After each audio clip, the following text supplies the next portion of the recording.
So the first thing I want to sort of talk about is this how to be a digital learner. This question's come up a lot, and there's a few just sort of tips and tricks that I wrote out that are going to help you out.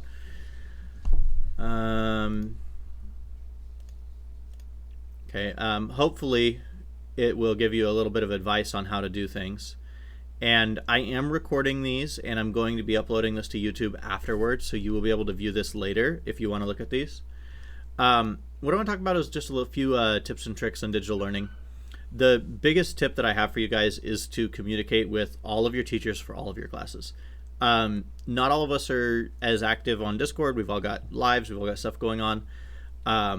Talk to us. Like, the best thing that you can do is to communicate with us and say, hey, this is working, this is not working, whatever we need to do. Please tell us if what we're giving you is too much work, or if you need more work. If you are struggling with something, let us know early and often. You want to kind of talk to us before things start to get annoying and fall behind. So I've said this to my classes like during class, but I'm going to reemphasize this. Now is not the time to pretend that you know how to do something. It is 100% in your best interest to ask for help when you can, and to go with that. If you are struggling with the workload, that's something to let us know. We'll go through that. And the thing is, we don't have face-to-face cues when we're talking. So, for example, in the Discord chat, I made these slides for like the first day to kind of go over digital etiquette. But the thing is, you don't see people's facial expressions when they say something, so you can't always know if they are making a joke or being snarky or silly or funny. And so a good rule that I like to suggest that you follow is this assume best intentions rule. All that means is that you should assume that if don't assume that somebody's trying to say something as a like mean joke or as something negative. Just assume that what they were trying to do was good, and assume that it's actually good. It's going to save you a lot of actually like hassle if you assume that what they're trying to do is kind or friendly or funny, and not them just being a jerk. For the schedule, you need to have some flexibility in what you're doing. So you don't want to not have any schedule of like, oh, I'm not doing homework for a certain number of days. But what you do want to do is to make sure that you have a schedule, but that it is also flexible.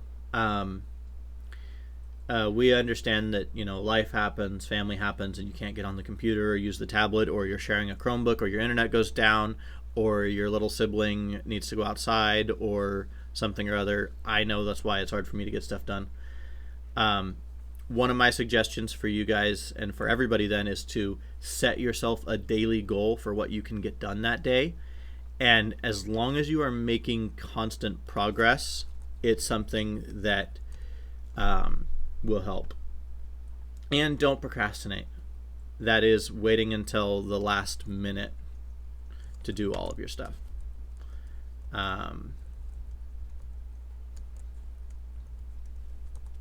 So if you're waiting till the last minute, you're going to probably get overwhelmed, and then you're going to feel like it's overwhelming. And we, your teachers, are absolutely going to be listening to your feedback on what's too much, what's too little, are you okay on here? So those were two of those things I wanted to talk about with the schedule. Staying motivated is kind of a difficult thing. I read your question in the chat. I'll write it down, and then I will go over that in the math stuff. So I want you to stay motivated on this. You don't have somebody standing over your shoulder and saying, hey, you have to do this, so you have to find that motivation, or you have to have your parents or your people around you motivate you to do that. One of the biggest motivations is that we want to make sure that you're prepared for the next school year, and so the work that we're doing is to try and get you to that point to sort of make sure you don't fall behind. And then just a reminder that you're responsible for your success. This last little piece, this is the actual last little slide, I believe. You need to be active in your, be active online. look at your resources every day. Check your Google Classroom. Check Edmentum if your classes are using that.